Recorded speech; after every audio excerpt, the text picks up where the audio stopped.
Okay, guys. Hey guys, in today's video we're talking about the ST laner Lucario, who pretty much has been S tier since pretty much the beginning of this game. We will look at his power-up punch and close combat build with slow smoke. For head items, I currently run Scorchy with attack rate. Scorchy, just make sure we get our attack rate stacks. Lucario, one of the best attack rate characters in the game, has very good scalings on his abilities, and also very easy for him to score early game because he has so much mobility and is very strong. And for the last item, we run weakness policy just for more close combat damage and healing, and power punch also does a lot of damage with it. For the early game, we just want to look for these small dunks and just trying to steal farm away. We are a very lane bully here. I get just steal this guy's thing away, and we just look for these small caps very, very fast. And we want to combo our Meteor Mesh with Quick Attack. I think I messed it actually up on this one. I tried, but he did a nice leverage. He didn't get hit by my Meteor Mesh. So what you're actually trying to do is hit also your opponent with the Meteor Mesh, so they have no time of, using the abilities to maybe do it. So I kind of messed up there. Lose the last hit to a Rowlet in lane, which shouldn't happen. In solo queue, it doesn't really matter if you go top or bot lane. I kind of like being bot lane more because bot lane gives you more experience, which means you can maybe snowball games even harder. But it honestly doesn't matter in solo queue where you go. In competitive, Lucario always go top lane, but we're not 5-man pre-mating. I'm solo queue, right? And I think most of you guys will mainly care about solo queue as well. Here as well, we Meteor Mesh the beast into our team. Quick attack, we get our level 5, close combat is up, and we just find a kill on the... Okay, he actually blinked away, but we do find still a kill on the Town of Flame.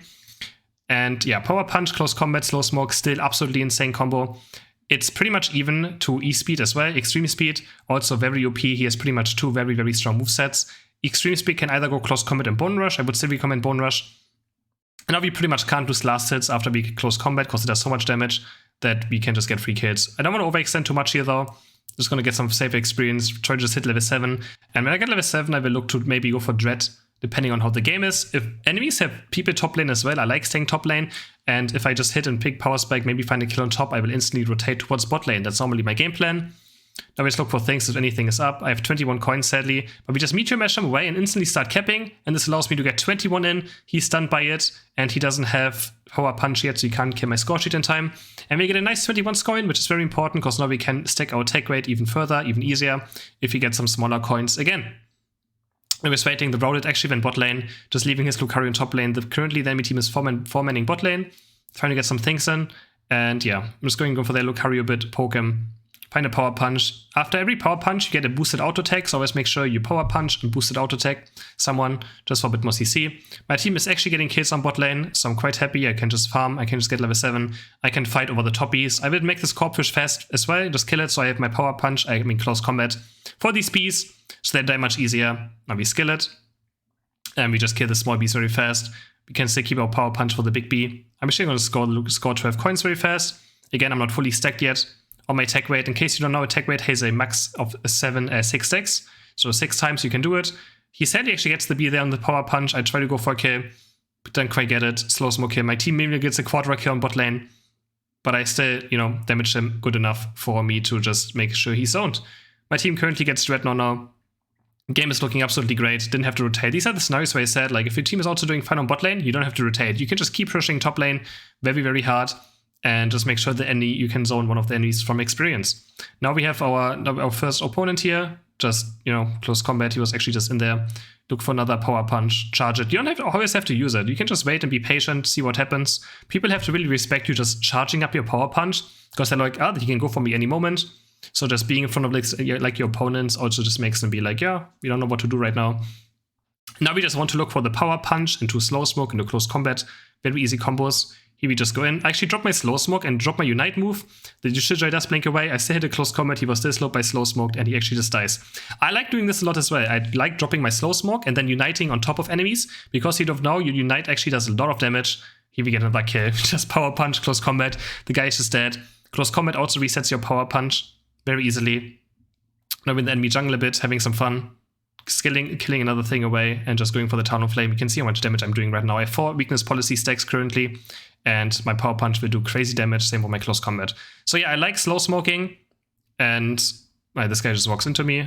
We actually kind of missed our thing here. He actually dodged it quite nice. This is why slow smoke is so important for this build, that you are able to, just hit your close combat and they can't dodge it. Yeah, I drop my slow smoke now, get him, take him down. Try to get away from this Lucario, but sadly, he power punches through my close combat, I don't get the healing, and I die.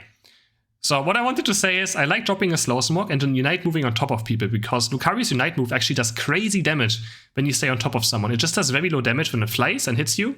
But if you're on top of someone, you cast it right on top of them, they take crazy damage, up to like 2,000 to 4,000 damage, depending on how tanky they are, how much, armor they have.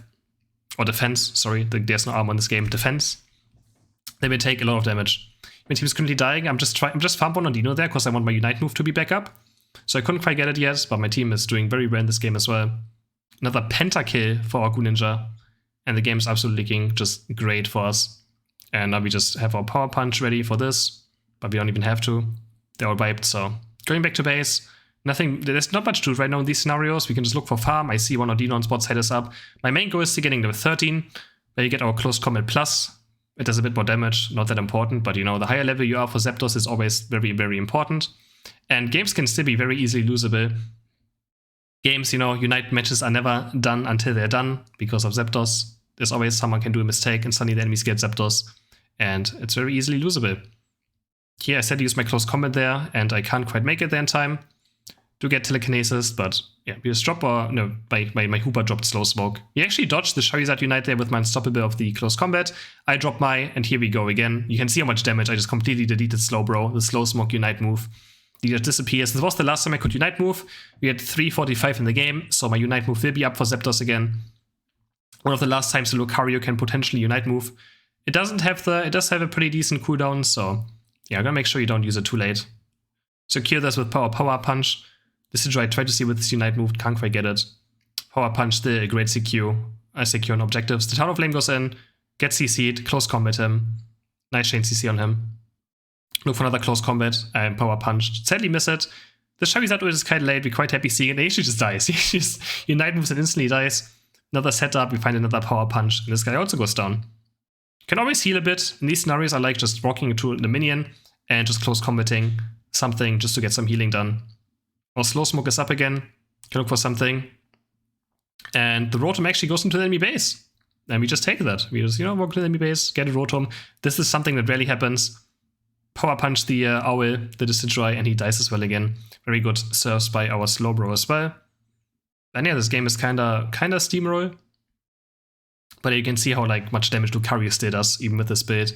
And close combat is just it wouldn't even be a good ability. What makes close combat good is slow smoke, right? As long as slow smoke is this oppressive and good of a held item or battle item, you will just see close combat being a thing just because of slow smoke. As soon as slow smoke is gone or nerfed, you probably will see less close combat. Until then, yeah, you can see how much damage bump. Just one-shotting the Decidueye as well. Of course, you can still make close combat probably work without it as well, but it just helps so much, right?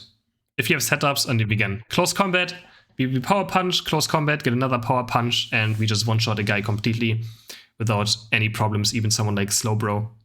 Now we just wait in this brush. I like camping this a bit and just looking for something. We don't want to start Zapdos instantly. I'm just going to heal up a bit again. We have such a huge lead, right, in points. I'm just looking towards top side because, that's still an open goal there. They can maybe score in, so maybe we can catch someone off guard. I dodge again the Charizard Unite with my Unstoppable of Power Punch. I just go in, drop my Slow Smoke, do a close combat. This guy's already dead. This guy doesn't have Unite move still now because we just cancelled it. And we get 2 quick hits, use Unite move now. We just want to make sure we clean these up now, so we get Zapdos. Talonflame is still alive, so I'm currently just looking for him. Can't quite find him. There he is. I don't want to lose it to him, but I actually get it. He does a bit too early. I Power Punch the Zapdos, and we get it. And that is game. So yeah, compared to... And they surrender. It's still very strong as well. If you want to play Extreme Speed or Power Punch and this, it just depends on what you enjoy more. E-Speed is very good in fights as well. Very good for early laning phase, but so is Power Punch. I think Power Punch is much easier to do and always has value. Also having that execute on objectives is very nice to have. And Extreme Speed is also a bit difficult. If you miss it, you're kinda doomed for quite a while. And yeah, but Extreme Speed is very fun as well. I can only recommend you guys try Extreme Speed. Very, very fun ability. I hope you guys enjoyed this video. And don't forget to like it and subscribe to my channel. Bye!